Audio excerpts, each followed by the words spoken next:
ناظرین، جرمنی کے شہر فرینکفرٹ میں پاکستان جرمن سول فورم کی طرف سے نماز عید الفطر کا اہتمام کیا گیا، جس میں پاکستانیوں سمیت جرمن، عرب اور مختلف ملکوں کے مسلمانوں نے بڑی تعداد میں شرکت کی۔ تفصیل بتا رہے ہیں جرمنی سے شبیر احمد کھوکھر۔ فرینکفرٹ اور گرد و نواح میں آباد مسلمانوں، خاص طور پر پاکستانی کمیونٹی کے لیے عیدین کی خوشیاں ایک دوسرے کے ساتھ بانٹنے کے لیے جرمنی میں کئی سال سے نماز عید سال باؤ ٹیٹوس فارم کے بڑے ہال میں ہو رہی ہے۔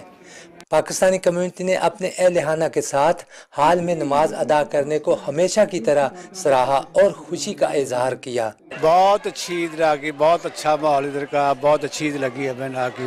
کورونا کے بعد 2 سال کے بعد آج اتنا اچھا ماحول تھا، اتنی اچھی ہم نے ساروں نے مل کر جماعت میں نماز پڑھی ہے اور جس کا ہم سب کو بہت خوش ہوئی ہے۔ 3 سال کے بعد ہم نے یہ پہلی دفعہ دیکھا، الحمدللہ کافی لوگوں تعداد میں شرکت کی یہاں پہ۔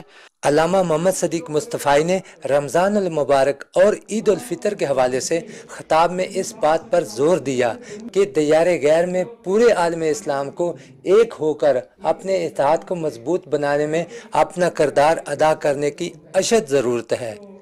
آخر میں عالم اسلام اور خاص طور پر پاکستان کی سلامتی، ترقی اور خوشحالی کے لیے دعا کی گئی۔